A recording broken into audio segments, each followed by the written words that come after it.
I'll begin my little journey of narrating to you the incidents of my life.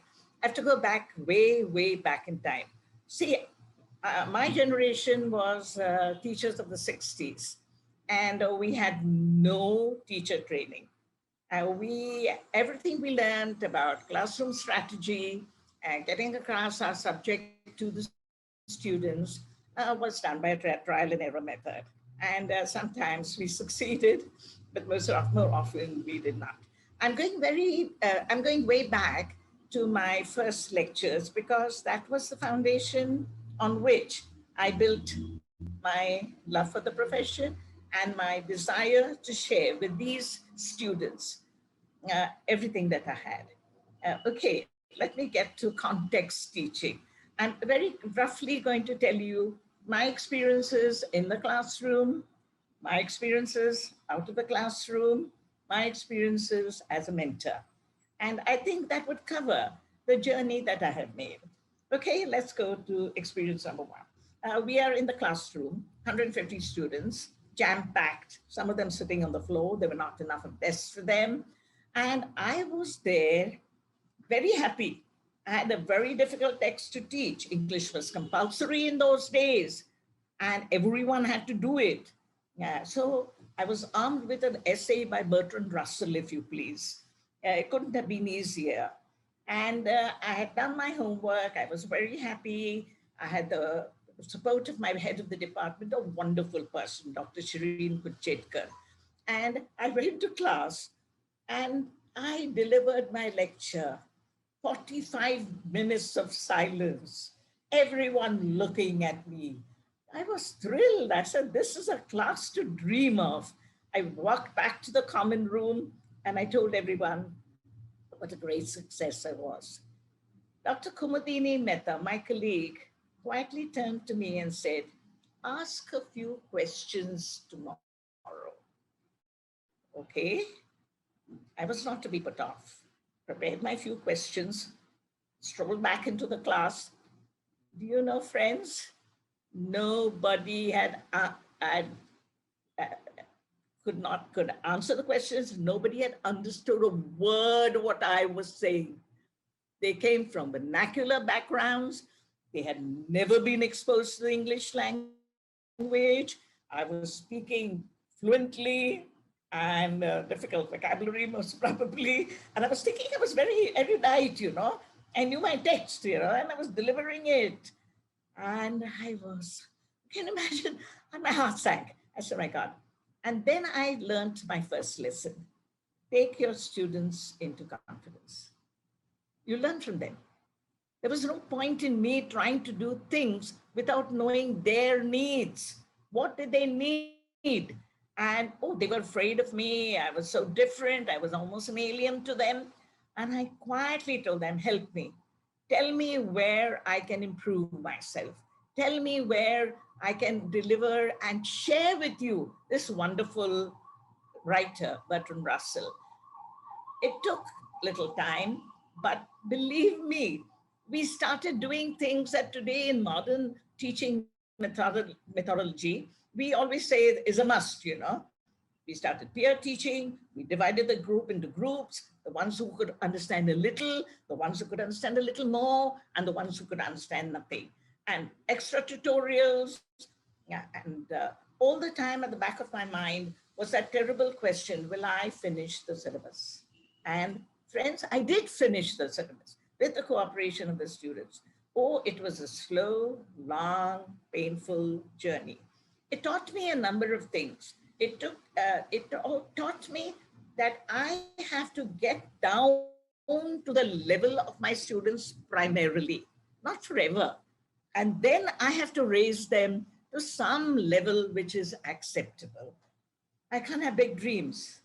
Remember the background of the students who were facing me. And so this was my first step. And I think it helped me. I never went back to class with the same notes because each set of students was different. Their needs were different. I never went back to class thinking that, oh my God, you know, some of these students have made 4 attempts to come to college. They are like hopeless, they're impossible. No, we will help them. We are there to help them. And I must say at this particular point that MD College was a college of that kind. All teachers, I was no exception. Every one of us would, tried our different methods of getting these children who needed us into a better world, educating them. You know, we talk about goals of education, educating the mind, making them thinkers, educating the spirit. And here was our first step, difficulty in communication. And yet, we should never forget the goals of education. So through the years, I think my colleagues and I, is something which I was very happy about. We shared. Every one of us, it was teamwork. We sat together and we worked it out. How are we going to do it? What did you try? Etc. And I think that helped. Okay, another part of classroom teaching is class control. I don't know whether you young teachers today face the rowdy classes that we had back in the 60s. And believe me, my friends, I'm going to tell you now what I faced in an inter-science class for the first time in my life. It was terrible, you know. I went all geared up. I was teaching them H.G. Wells science fiction. I had done my homework. I had looked up scientific ideas, comparisons of Jules Verne, etc., etc. And I was very happy. At last, I was going to a class where I could, the flow of my language and, you know, the subject matter, everything would be of interest because they came from English medium schools, from good schools in Mumbai. And it was going to be just another kind of experience. Okay, so I walked into the class. And you know what happened? I was met with wolf whistles. And when I turned to write down the name of the story on the blackboard, I got a shower of arrows. 100 students sitting there, hooligans of the first order. I'm going to change my words a little later. And I was, my God, it was one of the worst moments of my life. I had prepared my text well. I had enjoyed the story. I wanted to share it with the boys. I wanted them to, you know, have a glimpse of literature and the excitement what literature is all about. And here was I facing wolf whistles and arrows. I turned around again. Butterflies in my stomach, trembling knees. I took support of the table in front of me. And for a moment I thought, should I allow them to do this to me? I took the duster, banged it on the table, and then there was silence. I said, well, thank God at last. No, they all were NCC boys. They had NCC boots. They started marching in order from the end of the class to the next row, to the next row, to the next row, until there was, you know, a terrifying sound. I gave up. I said, no, this is not for me. I'm a bad teacher. I cannot control the class. I'm just going to give up. You know what came to my rescue? My temper. So what am I doing? Am I allowing this little group of hoodlums to intimidate me? Am I allowing them to to stop me from telling them this wonderful story? And so again, I banged the duster on the desk and I stood in front of them, closed my book dramatically. I'm not going to use my text, okay? I am going to tell you a story. I worked very hard for it. I've done a lot of research before coming here. And I've given you 10 minutes of noise, of bedlam. Okay? Now you give me 10 minutes to explain things to you. If you're not happy, fair enough. That'll be the end of me. I'll never get back to the class. I'll ask for a change. Give me 10 minutes. Friends, it worked. There was silence. There was, of course, one student, you know, the leader, who tells everyone, keep quiet, you know. Here, give her a chance, you know. Oh my God, that was the moment when I really was feeling, let me get my hands on him, you know. Remember, folks, I was only 21. And so the anger and all the other elements which have to be subdued in teaching was still, not very much in control. Anyway, my 10 minutes, thank God, because I knew my story, because I knew my homework, and because I loved and enjoyed what I was doing, I somehow kept their attention till the bell rang. And I had the last word. I told them, if you like the story, you will come back next time. If you feel that this is a class where you are going to raise a lot of noise and intimidate me, keep away. And I walked out. Well, my rowdy boys turned out to be my good friends. They were really boys who could think for themselves. They joined debates, they used to read in advance the stories, and they never forgot that I was strict. So that, I think, paid its dividends. So this, my friends, was teaching in the classroom those early years. Later on, classroom control really was not the problem, because in smaller classes, you get a bonding, you get to know your students, and the first few years of those full classes, believe me, every teacher went through hell. And each one of us had to come back to class, back to the common room and find out methods to deal with them.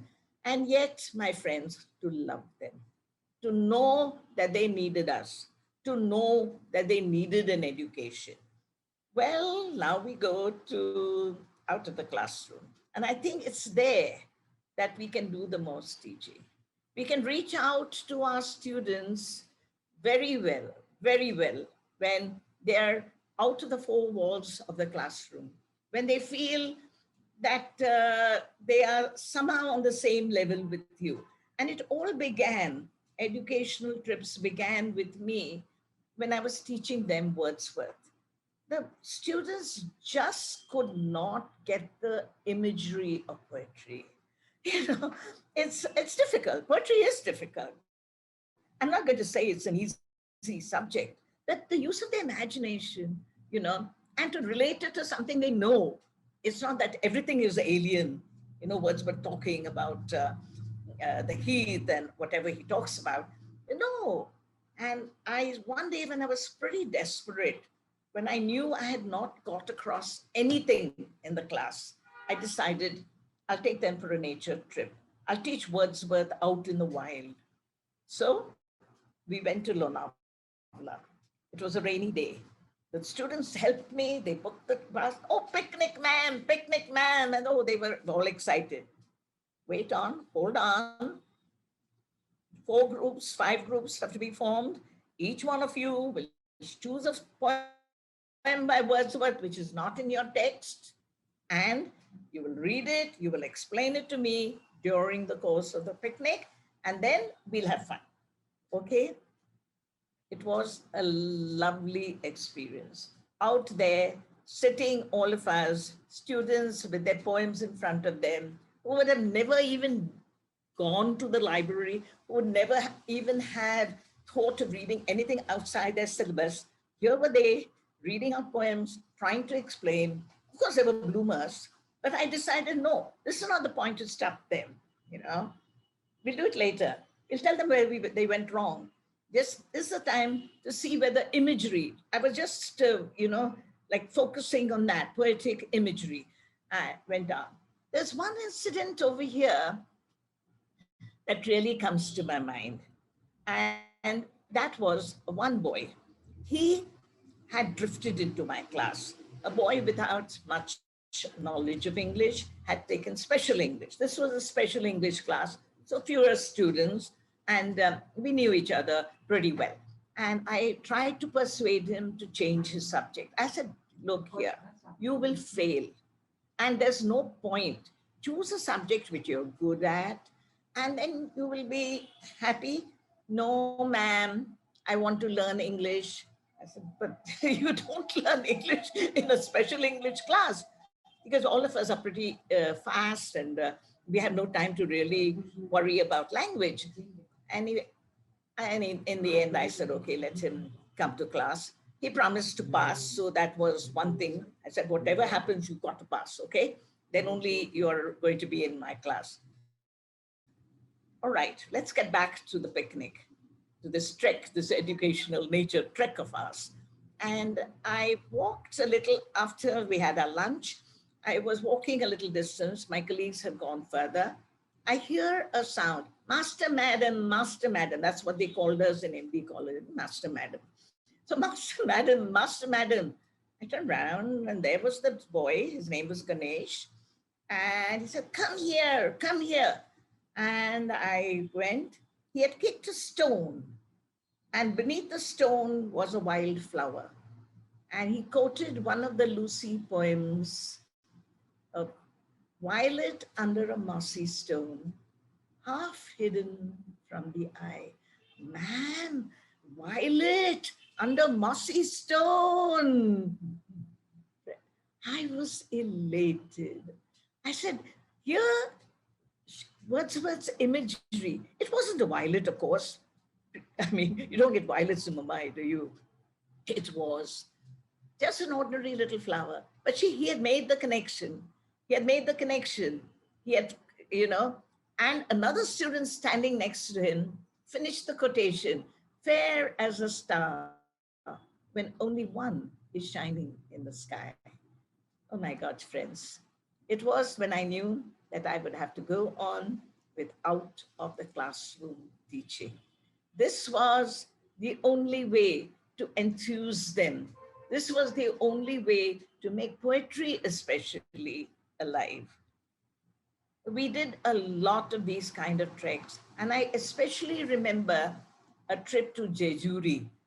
That's the seat of Khandoba. The Khandoba temple is there. We were teaching them Kolatkar's Jejuri, and not an image was coming across. The teacher who was teaching them complained to me, said, ma'am, impossible. They are not enjoying the poem. And I would have thought it was, something that they would understand. Maharashtra, Khandoba, everything was familiar to them. And no, the poetic imagery was totally lost. So, friends, we go to Jejuri. Now, Jejuri is about 7 to 8 hours driving from Mumbai, far away, far from Pune. And we calculated the distance, we calculated how we were going to do it in a one-day program, and we made it. Leaving at 5 o'clock in the morning and coming at 12 o'clock in the night. But we made it. And it was another experience that opened my eyes. I was not, my colleague, Mrs. Maithili, she was in charge of them. And as we climbed the steps of the temple and we looked at the different shrines, she was explaining to them the poems, the poem. She was showing them that Colloquy took the same steps and Colloquy came to the same top. And these are the images that you have to understand. The turmeric, the shackles, everything came to life. Otherwise, the boys and girls, they just could not stretch their imagination to understand. We reached the top of the temple. Of course, they were all religious kids. They went rushing to do darshan, etc. We found a place on the compound, and we decided that we will sit here and make the students read each one of them just one descriptive passage. I was not going to touch the thought content because that would have been a little at variance of the religious site we were in. Colloquy wasn't a very religious person. But I said, at least an imagery, right? So we sat there and each student took a part of the poem and read it out. And I made them look beyond, the hills beyond. I made them look to see what Colloquy saw when he wrote these beautiful descriptive passages. They're mind-boggling. And you can only get it across when you're there. And they sat, they looked, and it was one of the most wonderful experiences you have. Another experience which comes to my memory is taking them to Daulatabad. We were teaching them Girish Karnad's Tughlaq. And drama is always difficult to teach. Again, do remember that the students were not very good in English. The students who opted for English were a wee bit better. And we always had problems with drama. We had to teach them Shakespeare, we had to teach them Shaw, and here was Indian writing in English, and we were teaching them Tughlaq. And we got through the text pretty well, and everything was okay. And then I thought, let's go. I wanted them to see Ellora and Ajanta, to open their minds to the beauty of Indian art. It's only when you see it. See, these students were not exposed. They were not exposed to anything. And we are talking about art and learning. We had to come down and expose them. And then I said, we'll go to Daulatabad. One of the students was chosen for his loud voice to read out the last speech of Muhammad bin Tughlaq on the ramparts of the Daulatabad fort. We found a place, we all assembled. We were a small group of 20 of us. We assembled, and believe me, I never guessed that a student could be so dramatic. I literally had goosebumps. It was so beautifully spoken. And looking at the distant north towards Delhi, the feelings of Muhammad bin Tughlaq, that he had totally been defeated, not only in battle, but also his ideas of shifting the capital, of currency. I caught the grandeur of Karnad's language, because you can only get it when you get back into the dramatic format. Otherwise, reading it out in a classroom destroys it completely. And every one of us was silent, and it was definitely one of the experiences I will never, never forget. In the classroom, out of the classroom. Many state times you have hurdles, but one thing that keeps, and at least kept me going, was that I loved my subject. I enjoyed what I was doing. Believe me, I enjoyed even the hurdles. I said, okay, fine. It's an obstacle, we'll get over it. We'll get over it. And I had tremendous teamwork. Everyone in my department, everyone, even in the common room, would pool their ideas together. And I think that is also a part of learning. See, we learn at every stage of our life. We learn not only as a teacher to develop and read more on our subject, we learn from our students. As an administrator, I learned from the terrible incidents I had to face with sometimes, which is another story. And I'll come ultimately to one more story that I want to share with you. It was a student who, again, who drifted into my class. And he came a little late, the term had started, and I saw him at the end. It was a very small class of students who opted for English. There were about 12 or 13 of us. Very nice, compact group, all of them wanting to learn the language, wanting to do literature. And there he was sitting at the back. And from his look, I realized he doesn't understand a word. I motioned him to come back, and I told him, I said, you're new? He said, yes. So I said, this is an English class. He says, I know. Then did you understand anything I said today? No.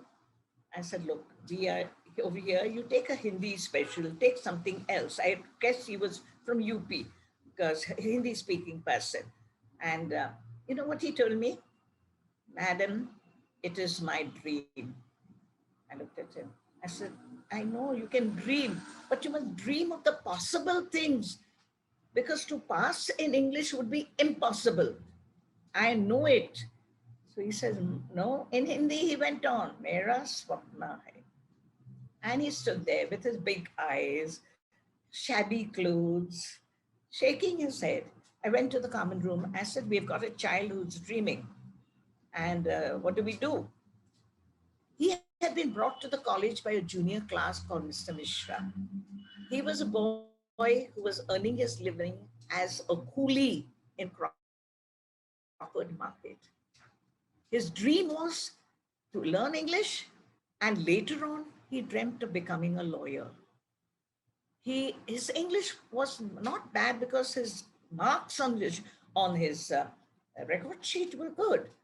That means he could write English, but he didn't understand us, any of us at all.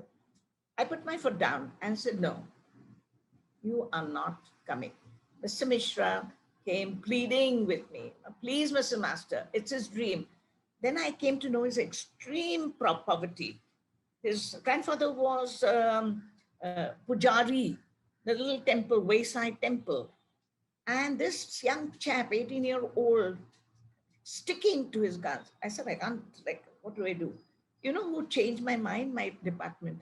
I said, every one of us is responsible. Each one of us goes with a different text. We teach it different papers to the students.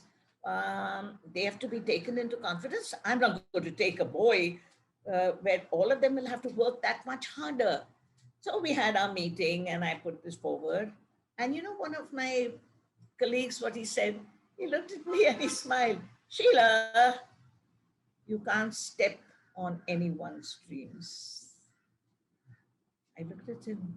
It's a quotation from Yeats. And I looked at him and I said, he's right, you know. I looked at the others. I said, more work, no more notes, extra time, willing? Everyone said yes.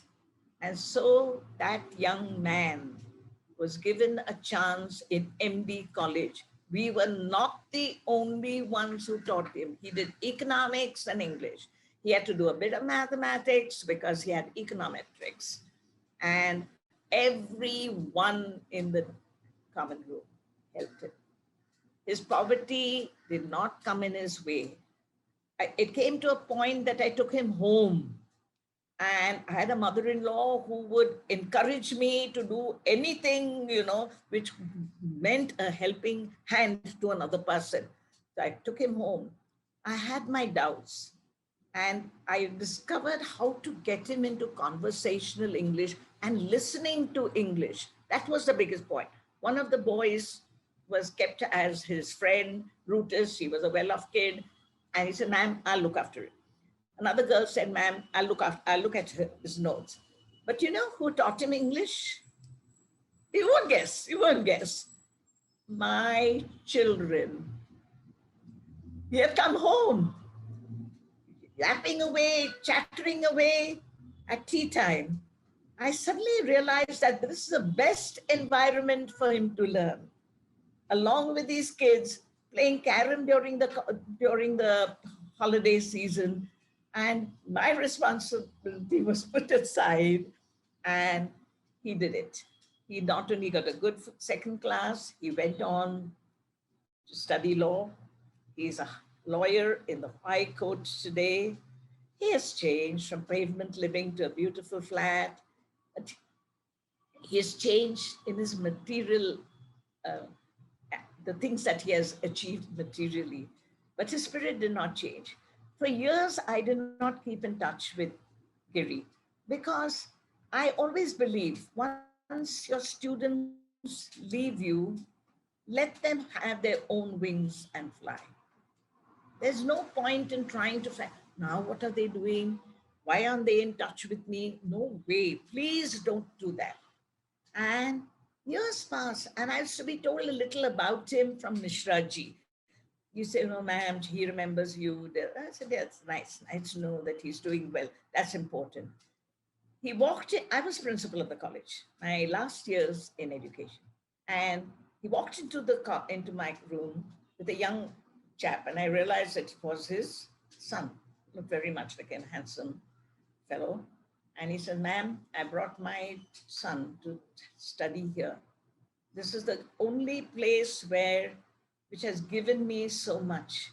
And I want him to be in this atmosphere at least for 2 years so that he'll know that his father grew up because of the college, because of the teachers. It was so heart-touching. I knew then that all the efforts that we had made were not in vain. And as I have very little time, I shall just get into mentoring. In MD College, we started mentoring very early, way back in 1965. Because our principal had gone to the United States, he had come back with great ideas, and which were very good, because our students needed academic mentoring, and they also needed to reach to us on the same level, because otherwise they would never break out of their shells. So they could choose either the mentor or the mentor could choose them. And then came into my life a girl called Sushila. Sushila changed my life. She chose me. And every time I go into the English class, I was teaching them compulsory English, rather boring, language, etc. And every time I stepped into the class, a bright smile was there, Miss. So I said, my God, here is someone. And she said, Miss, you be my mentor. I said, okay, her English wasn't too bad. She had nice thick braids. And I noticed one thing, that she wore the same dress every day. It was like washing it in the night and wearing it again. And I said, my God, poor girl, she must be coming from a really poor background. So Sheila, Miss, you have to come to my house. I said, yes, but I have to have time. After a lot of pleading, we decided, okay, this is the right time. She said, let us go. So I went to Sushila's. My first mentoring exercise, going out of the college and visiting a student's home. Miss, come to my home, come to my home. And I went. Outside MD College, it was within walking distance, the Parel village. And I said, okay, fine, and all that. We started walking. And it was a kind of lane filled with hutment dwellers. There was trash around, stench, women washing their vessels and clothes on the footpath. The footpath was divided into small little cubicles, sometimes separated only by cloth, not even tin or any other thing. And I said, where am I? And, the kind of snobbery that you sometimes carry with you, the kind of burden you carry that is smelling, and, this is not where I would like to be, all that came to my mind. What am I doing here? So Sheila was happy. She was waving to Tom and Dick, and she was walking away. And I said, how long, Sheila? She said, just a little way.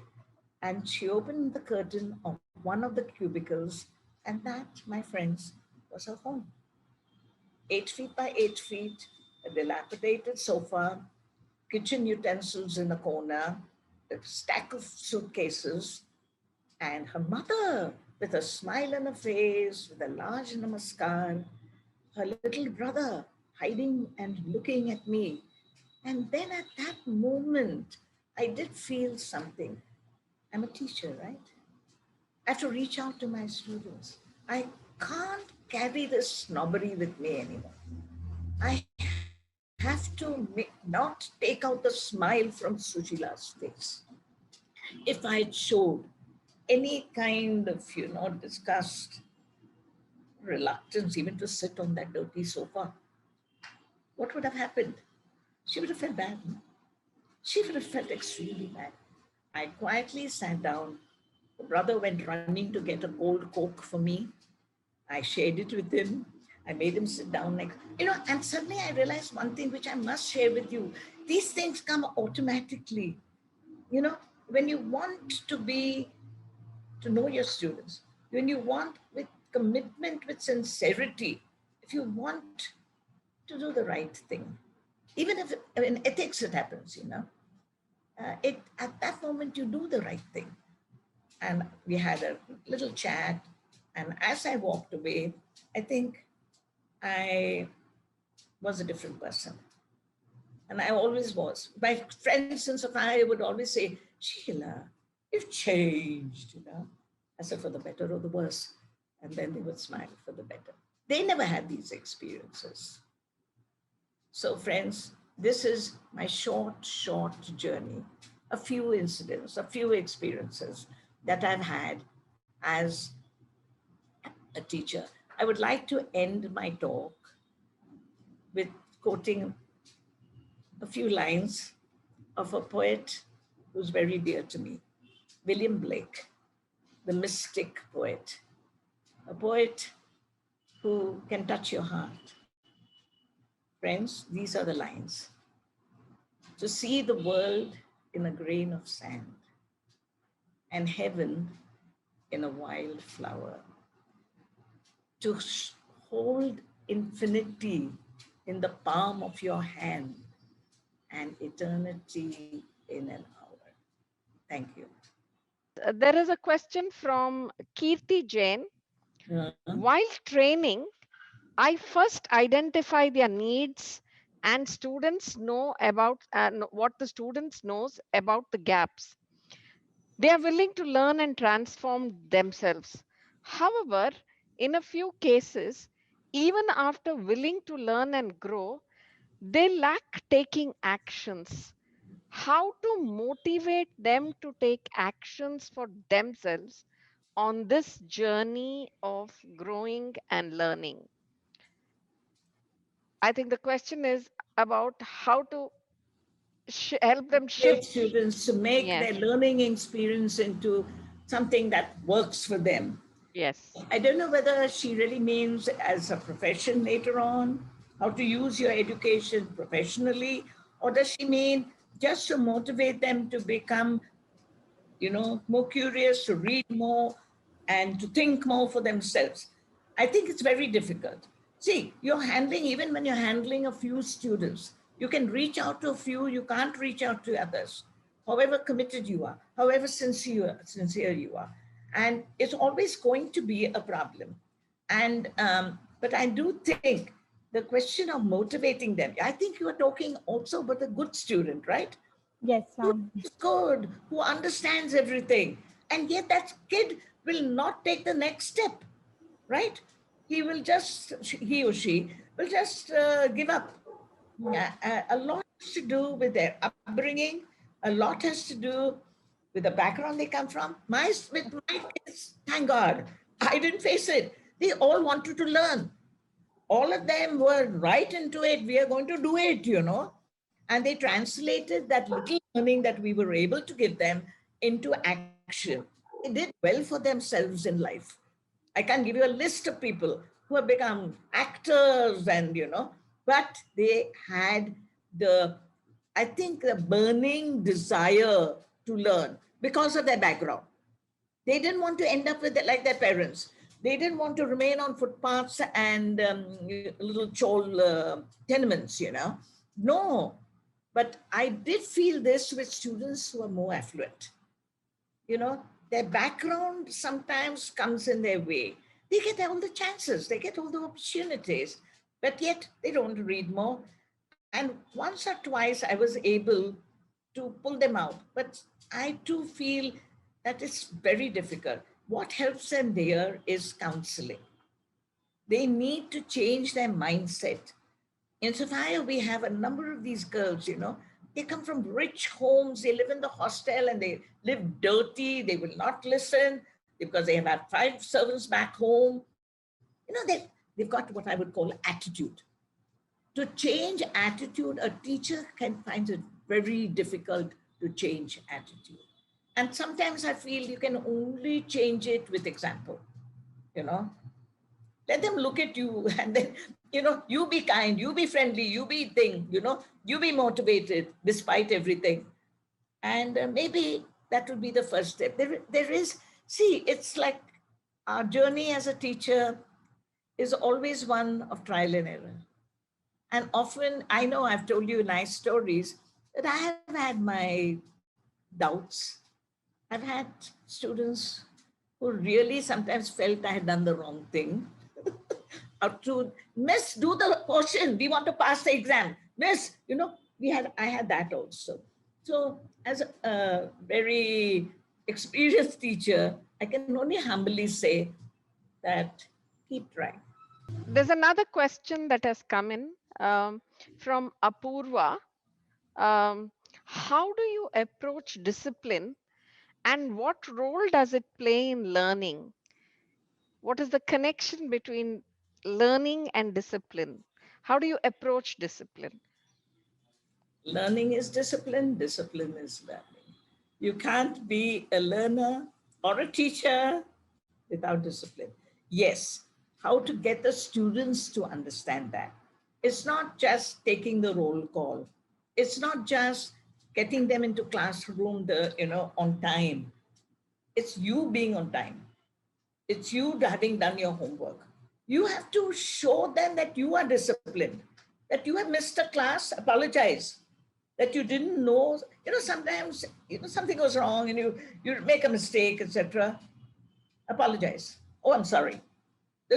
Many of the class say, my goodness, what a teacher. She doesn't know. But in the long run, when you apologize, you are showing that inner discipline. You didn't know it. You were ready to apologize. And I think somewhere down the line, students learn it. The inner discipline is very difficult. The outer one is very easy because you can, something that I have a little quarrel with today's documentation. Everything is quantitative. Everything cannot be quantitative, and discipline is one of them. And can I give you a little incident, Shaili? Please go ahead. Please go ahead. Yeah. Yes. We used to go for these educational trips. And the first thing I introduced to them to discipline them was a trash bag, because they had the habit of throwing everything out of the windows. And I said, okay, first step is let them get into the habit of throwing it in the trash bag. And you know something? It was the most difficult thing to teach them. In front of me, they would say, oh, ma'am has come. Trash bag, fill up your thing. And then trash bag would be forgotten when ma'am had changed. It was a lesson I learned. But you know what I did? Instead of keeping them in charge of the trash bag, I took charge of the trash bag. And every half an hour, I walked around with the trash bag. They felt so miserable that one boy meekly came up to me and said, ma'am, please give it to us. I said, in front of me and behind my back. Trash has to go in there. Maybe, you have to try ways. So that is inner discipline. We used to call it, there was a very nice English prose lesson called keyhole morals. What you show others and what you do behind, Keyhole morals. Your discipline has to be that, always with you. Then the sincerity comes out so positively that your students have to recognize it. No way. So that's what I feel about discipline. Okay. The next question comes from Dr. Rowley. She says, in your view, has the in-class experience of a teacher changed over the years? Has the in-class experience of the teacher changed over the years? Well, it has changed. See, you must not forget one thing. I stopped teaching 20 years ago. I'm 80 years old, by the way. All right. I've retired for 20 years with Sophia College. I've been with them for 20 years. And so my teaching experience was till the beginning of the 21st century, 2001. But I noticed today, because I was at Sophia, I noticed, yes. But the basic principles of in-class teaching remain the same. Today, the problem of discipline in class is not talking even with each other, is texting. They have the cell phones, no? Technology, my friends, and how the teachers have to control that texting. And they're so good at it, They look at you and then they're doing, and everything but listening to the class. So it's just their indiscipline has just found another way of expressing itself.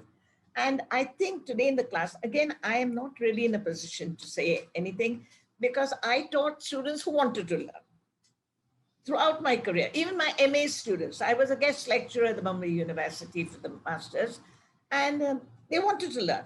They came there, they had the patience, they did their reference work, whatever. But today's generation, I think, is more difficult because they come with the feeling that they know everything. Google is there and Wikipedia, if you please. So the teacher has a greater responsibility to go beyond Wikipedia, to go beyond Google, to be able to see where they have copied and pasted all the information, and or to take that copy and paste and to transform it into something of their own, to teach them that also. So I think the challenges today for young teachers are much, much more than we had, much more. So Sheila ma'am, by the time Shelja ma'am joins us back, I would like to kind of take this opportunity and put the next question forth for you. So one of our colleagues, Dr. Reena ma'am, she wants to know, she says that students nowadays are not at all interested in reading anything out of their own choice. They kind of run away from texts like as if they were plagued. What is it that teachers can do in order to motivate themselves to build a stronger connection with a written text? Yeah. That's always been a teacher's problem. No? Never bring their textbooks to class, never own a textbook. And in MD College, we always had a textbook library, not a reference library, a textbook library, because they were poor students. Yeah, how to get them to the text. See, I'm a literature student and a teacher. And so with literature, it's always a little easy. We can use a lot of drama, and then we can, like I made those students read poems which they would not have read normally. And we can give, in Sophia College, when I was a student there, they would give us all our work that we had to do, homework, was reading other texts. And we did it. This obedience is not there anymore now, no? And even if you give them marks, for doing it as a part of their course, they don't do it. No, so it becomes a very, very difficult issue that a teacher today faces. They have to read their text. They have, and every text, even if it's history or economics or whatever, and the availability of guides in my time, the availability of Google and other short forms today, in a way, is hampering the educational system. So the only thing I can say to a teacher is somehow each one of us will have different methods. Remember that. The way I succeeded, you may not succeed. Because as I said, the parameters are all different. So somehow you have to, in some casual conversation and all, oh, that chapter was really interesting. Why don't you just look at it on page 12 or something like that, I used to do that for, as far as poetry was concerned, read that poem, do this. And it really helped. So I think my only answer to that is try. I mean, there isn't really what you can do. What do you do with them? Or you motivate a few girls. Because you know why we still are so, we are concentrating so much on the examination, on the outcome of our learning, instead of thinking that learning is for life. Once I learned, my children learned to be good readers. One is a microbiologist, one is a radiologist, but they write and read much more than I do. Mom, this is the latest book, read it, in literature. And why? Because somewhere down the line, their teachers, and maybe the parents are little, I don't take any credit, but their teachers, opened out this wonderful area called learning, of reading. People don't want to read today. Do you know that? How many teachers read beyond their texts? I'm sorry. But in my time, I knew very few. They went to the old notes and they went to the old notes, very happy, But we know deep down, that's somewhere down the line that students deserve a little more. And also, I would like to say this, if you can touch one student and make her read the text, be happy. You're not going to get all of them. But if one student shows interest and you can guide that student, I think that will serve our purpose. I never looked for more than that. And and sometimes you get good feedback from students whom you thought would never listen to you, you know. So it's such a wonderful profession, no? It's so exciting. It changes all the time. And that enthusiasm is something that makes us continue. No feeling of depression, please. No feeling of saying, oh my God, what am I going to do? I had it. I used to go through tremendous, I had very good head of department, Shirin Kucheka, who would always smile, you know. And with my background, it became a little more difficult. But I know today what I tell you is from my heart. And I know that I have touched some students to do the right thing. How many? 1%, 2%? Does it matter? You answer. Thank you so much, ma'am. Thank you so much. There's a compliment for you from Dr. Mohammed, saying it's a very lively talk, ma'am. So much to learn and take away. Now, the question follows that compliment, and the question reads, could you elaborate something about teaching mix which a mentor should have in the current situation, especially nowadays? Oh my God. The current situation escapes me a little because, as I said, I've only known students today from Sophia College. And I think in mentoring, it is very much like counseling. And you bring either, if you're talking about academic mentoring, then you bring in all the skills which you want the student to have, you know, the skills of understanding, elucidating, applying, and leading them to read more, thinking for themselves, thinking out of the box. You know, it's not just thinking what everyone else thinks. So you can get their cognitive powers to a certain level, but they've always to be able to think for themselves. So mentoring, I think you would have to use a mixture of psychology. I think the psychologists will be the best people to do that. But you learn a little bit of, and I think a lot of humanity, you know, you must want to help them. Counseling. And the counseling should be based on their ability to come to the level that you want them to. You know, you have to go down to their level. You can't speak from a platform, you know. You can't say that, no, it just doesn't work. You have to be able to bring into mentoring a lot of other emotive factors. Empathy, my friends, is the first thing that is missing in education. We concentrate so much on learning, getting a good profession, but if you're not, we have to have doctors who are empathic, right? We have to have scientists who understand the consequences of their research. Today, in the age of the pandemic, it is the emotive part of us that has to be nurtured, that has to be strengthened more than the cognitive, more than the intellectual. You see, spiritual speakers talk about this all the time. And they interpret the Gita, they interpret the whatever, the Quran, and but ultimately we teachers have to learn it for ourselves. Get your you become empathic kind of people. It'll go on. Every time I felt disillusion, you know, I would say to myself, no. Number one, I'm enjoying myself. And number two, I want to help. I want to help. I've come across an obstacle, doesn't matter. The challenge is as exciting as the result. No?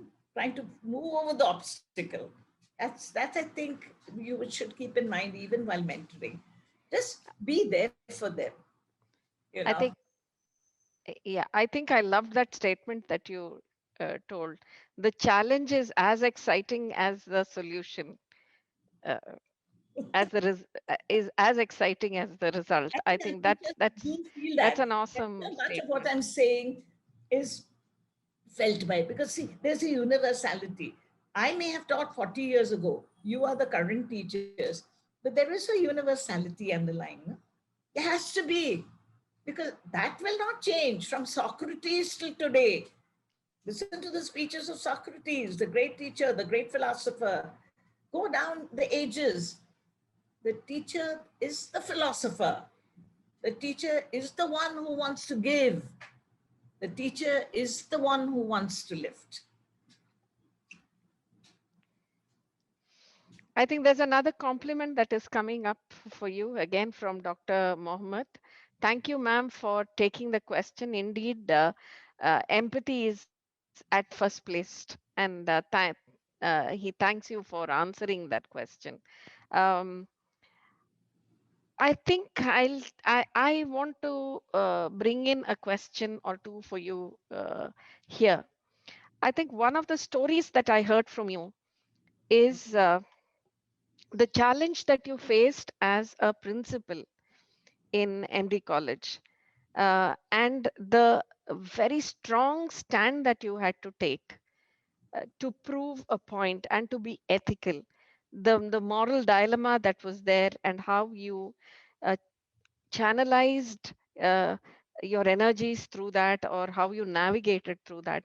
I think that incident, if you share, would uh, throw a light on all of us here, uh, on how, as teachers, sometimes we face moral dilemmas, and how setting boundaries clearly at that point of time, though hard, is going to uh, keep us in good space later in terms of credibility.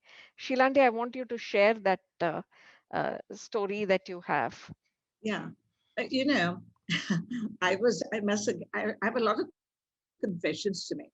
I was a very unwilling principal. I was a teacher.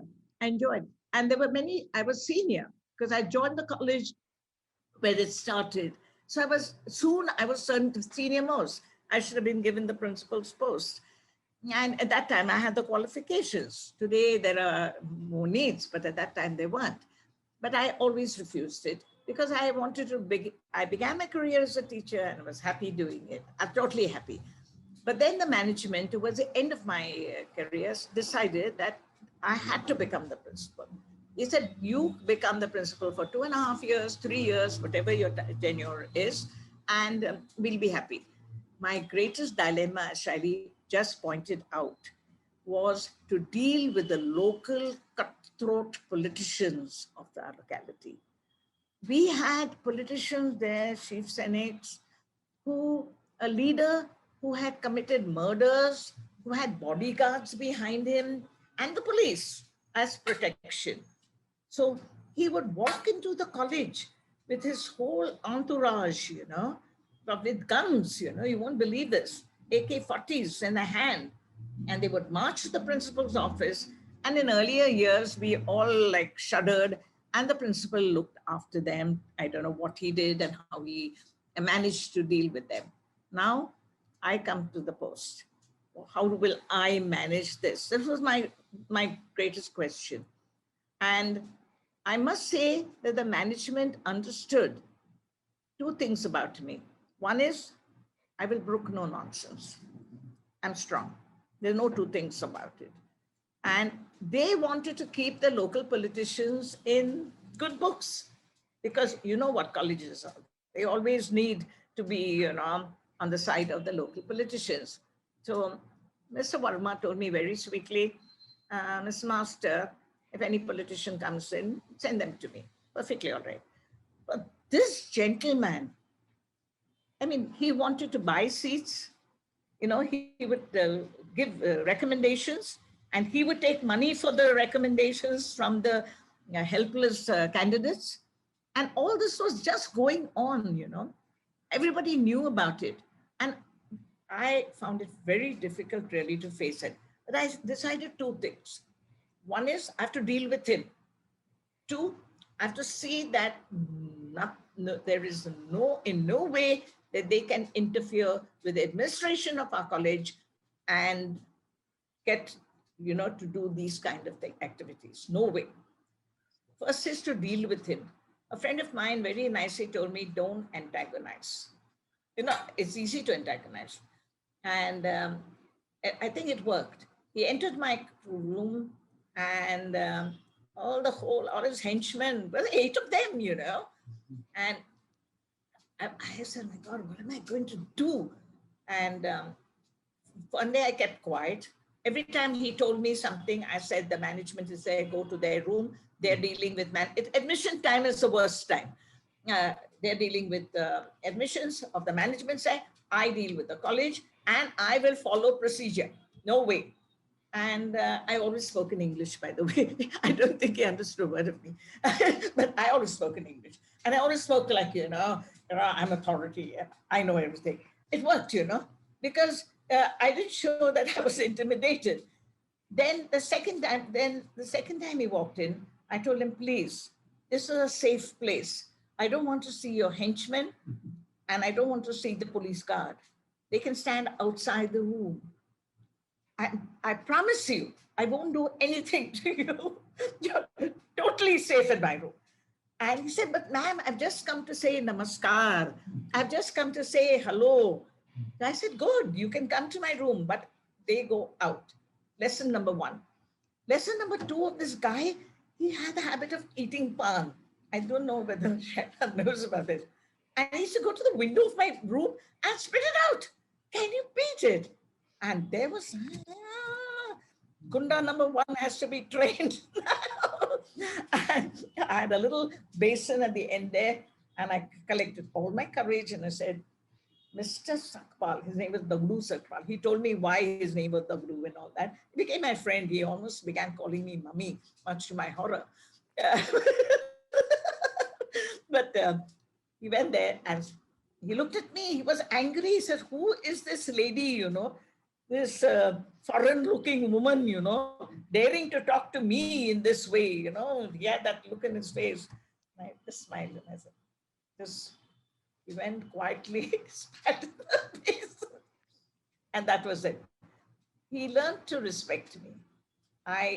He told me one thing. When his daughter entered the college, he came running to the room to tell me, she's standing in a line, madam. I have not brought her here she is standing in the line.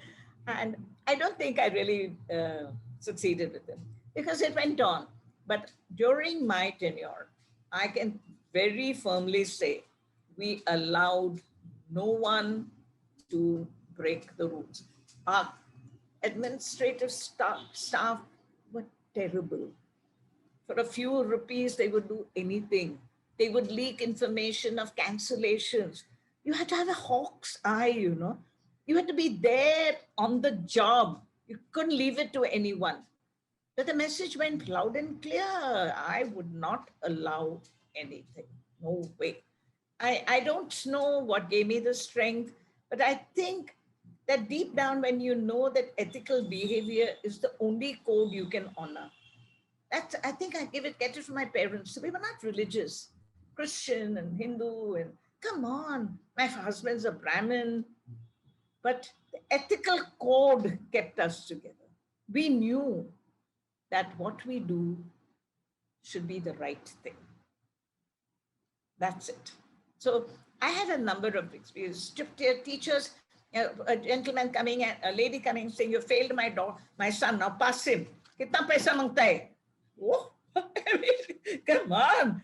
I said, excuse me, I don't take any money. Acha, tum nahi leta hai? Upar kaun hai? Means anyone over me. I looked up at the ceiling and said, Bhagawan. I thank God I studied dramatics.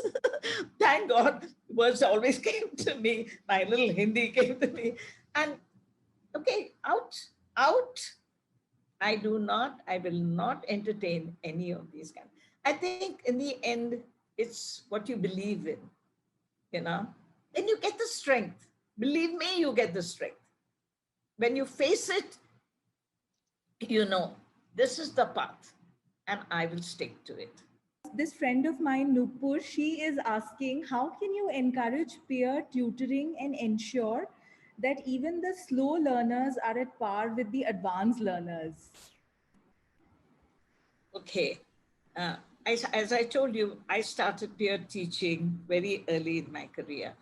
And you have two problems. One is the student sometimes who knows a little more than his friends do, his peers do, feels a little kind of authority, which you have to regulate. Two is that you must not have the person who's learning should not have an inferiority complex. You see, in Sophia, we faced this, the students who was failing in the exam were given, there was peer teaching going on all the time, and they came to have a chip on their shoulder, that they were not good enough and they needed to be taught by other students. They wouldn't feel it if the teacher taught them.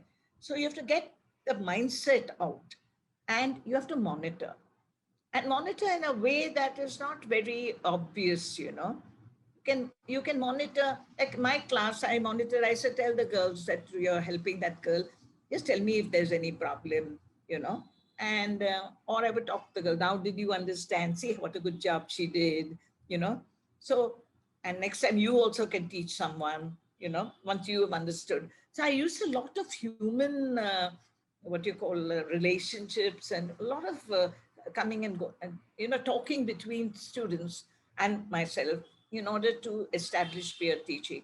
But there are lots of, and then we had to change the word in Sophia, that we couldn't call it peer teaching because students were objecting. And so they were in some encouragement program or some kind of program, they called it. In a way, it was good because they took the students into consideration. They took their feelings into consideration, which we sometimes don't do, So I don't know whether it has worked. But today's students, it's more difficult. Let me tell you that. And they find with this peer, the person who has taught them makes a mistake and all. No, there's a bit of jeering, and it's like, because they're all working, they're all the same group. So, it needs very subtle and handling. I think that's what I've got to say. Thank you, ma'am. Thank you so much. Good evening, ma'am. Good evening. Ma'am, this is Hamilton from School of Hospitality. Yes. I have a question for you, might be odd for you to answer. Actually, Okay. I want to know the secret of your energy of speaking, just which, so that we can also retain the same thing. The energy of my speaking. Yes, ma'am. I really don't know. I think I'm just basically a talker, a chit-chatter. And I love talking. I love sharing, by the way. Whenever I read a book, my poor husband has to listen to it from page 1 to page 100. And I think also what helps me in this kind of energy is I took part in dramatics. When I was in college in Sophia, I was part of the dramatic club. And I realized that and also I saw the teachers in Sophia. You won't believe it. Mother Wilcox, who taught us Shaw, she would walk into the classroom, literally stride into the classroom, and in a deep voice, she would quote Shaw, taught us Arms in the Man. And I think that was part of my bringing up, part of I learned from them. I learned that to be a teacher, you have to be clear, you have to be loud, and you have to have eye contact, you have to encompass everyone and make them feel that they are important, that is the energy, that somehow what I'm saying is important, I stood once in front of a group of NCP hoodlums in the principal's room, and they had just barged into my room, admission time, and all of them shouting and raising slogans, Sheila Master, Murdabad, and all that kind of stuff, Thank God I didn't understand what Murdabad was. And anyway, and suddenly I was you know, I think then your energy comes up, you know. I said, I'm not going to take this, you know. Two of us, three of us were sitting there alone. The college was deserted. I just stood up and said, get out, in the loudest voice I had, you know. And I think it worked. So sometimes we control ourselves so much.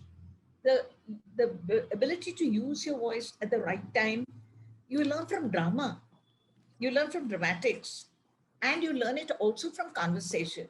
You know, my friends, today conversation is dead. How many people sit and chat who come into your room and say, oh, come on, and on? How many?